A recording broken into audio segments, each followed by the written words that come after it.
Hoje eu trouxe uma passagem linda para falar com vocês.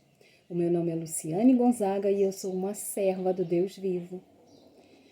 Então, vamos lá. Aqui no livro de Daniel, no capítulo 10, no versículo 12, diz assim: Então me disse, não temas, Daniel, porque desde o primeiro dia em que aplicaste o teu coração a compreender e a humilhar-te perante o teu Deus, são ouvidas as tuas palavras, e eu vim por causa das tuas palavras.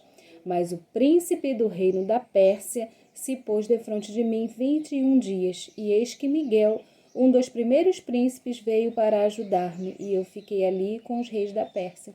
Então, aqui nessa passagem, a gente vê nitidamente, né, que a oração, ela movimenta o céu. Né? Se você quiser movimentar anjo, ore.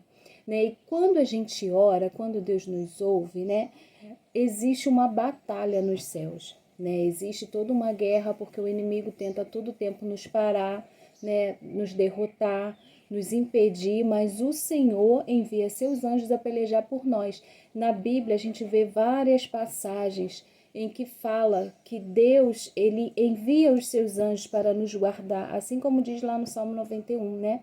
Então, assim, quando Pedro foi preso, a palavra é bem clara quando ela diz que a igreja fazia contínua oração por ele. E os anjos foram lá e as cadeias foram abertas e houve livramento. Então não pare. Eu sei que a vida é difícil, né? O cristão ele passa por muitas lutas. E é normal, gente. Se você tem uma vida com Deus e não enfrenta lutas, provações, não tem nada de errado com a sua vida, tem alguma coisa errada com a sua comunhão.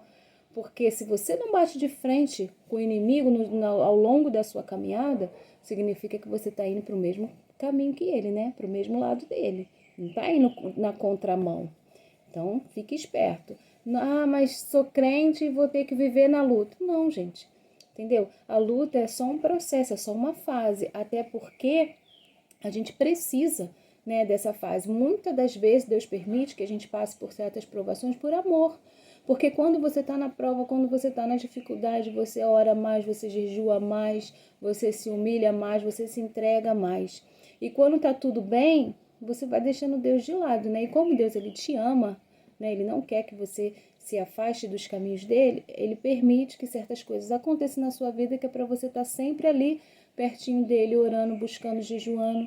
A gente precisa mudar isso, né? Eu falo assim de modo geral. Porque a gente precisa jejuar no tempo da bonança, a gente precisa orar mais no tempo da bonança, a gente precisa buscar a Deus na madrugada, no tempo da bonança, fazer um jejum de gratidão, né? Senhor, muito obrigada, eu vou jejuar aqui pela minha vida, pela minha casa, pela minha família, os meus filhos têm saúde, eu tenho saúde, né? Eu estou numa boa fase, vamos jejuar, né? Quando a gente estiver na fase boa, por que a gente só busca a Deus quando está na dificuldade? Não é mesmo? A maioria das pessoas são assim. Então, assim, quando a gente vê algumas passagens assim, Daniel, por exemplo, uma passagem que eu gosto bastante, porque a gente tem muito que aprender, né? Porque ele entregou a sua juventude ao Senhor, ele foi levado, foi para o cativeiro, mas ele não largou os seus princípios, ele não abandonou o Deus que ele servia. E às vezes a gente abandona Deus por tão pouco, né? Deus, ele precisa ser primordial nas nossas vidas em todo o tempo, independente das circunstâncias. Tá chorando, chora com Deus, tá sentindo dor, sinta com Deus, sofra com Deus, né? Porque ele vai te socorrer, ele vai no teu auxílio. Você precisa confiar. O que é a fé? A fé é o firme fundamento das coisas que a gente não vê, mas a certeza de que elas existem. E elas existem, né? Então a gente precisa confiar nesse Deus poderoso, esse Deus que agiu aqui na Bíblia, né? Em tantas passagens que a gente vê tudo que Deus fez machado flutuar, fez mar se abrir, fez morto ressuscitar, fez coxo andar, fez cego enxergar. Esse é o Deus que nós servimos. Da mesma maneira que ele fez aqui, ele pode fazer nos nossos tempos atuais. Ah, mas por que ele não faz? Quantas vezes a gente deixa Deus de lado por outras distrações? Quantas vezes a gente troca de Deus, não é mesmo? A gente prioriza outros deuses, porque quem é o seu Deus? Quando a gente dá muito valor a outras coisas, aquilo se torna o nosso Deus, né? Quanto tempo você gasta com joguinhos no celular? Quanto tempo você gasta com séries na Netflix? Quanto tempo você gasta na academia fazendo outras coisas e quanto tempo da sua vida você separa para o Senhor? Então a gente precisa observar isso. Eu tenho que viver só para Deus. Não, você pode fazer tudo na sua vida, tudo que lhe for lícito. Porém, mas tem que lembrar daquela passagem, né? Que tudo me é lícito, mas nem tudo me convém. Mas você pode ter uma vida normal, só que você não pode esquecer do Senhor. O que é viver para Cristo? É renunciar. Muitas das coisas nos é lícita, mas nem tudo nos convém. Me convém estar numa roda de amigos escarnecedores, falando mal dos outros, né? Fazendo coisas que não convém? Não, né? Então, assim, a gente precisa renunciar a certas coisas. A gente pode ir para academia? Pode. Você pode ir na academia, você pode ir numa praia, você pode viajar, você pode fazer tudo. Você pode assistir uma série da Netflix, né? Dependendo da série, que hoje em dia tá até difícil, né? Escolher uma série boa para você assistir, né? Mas enfim, você pode fazer tudo, você só não pode esquecer de Deus, porque Deus ele tem que ser o seu primeiro pensamento quando você acorda e o último quando você vai dormir.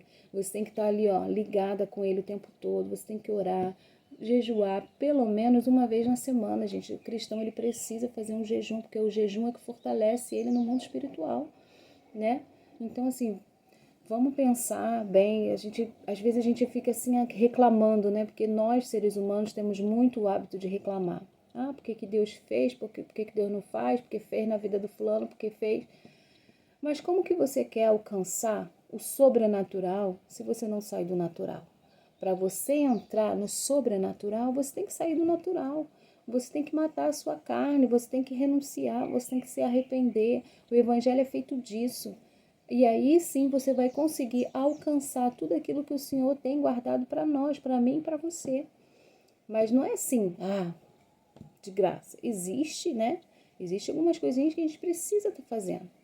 Amém? Então, essa é a minha palavra, né, para esse dia de hoje. Eu não quero me estender para não deixar o vídeo muito longo. Mas comente aqui, qual é o seu Deus? Deixa aqui embaixo nos comentários. Qual é o seu Deus? Qual tem sido a sua prioridade? Tem sido o Senhor? Vou deixar essa pergunta para vocês. Fique com Deus e até o próximo vídeo.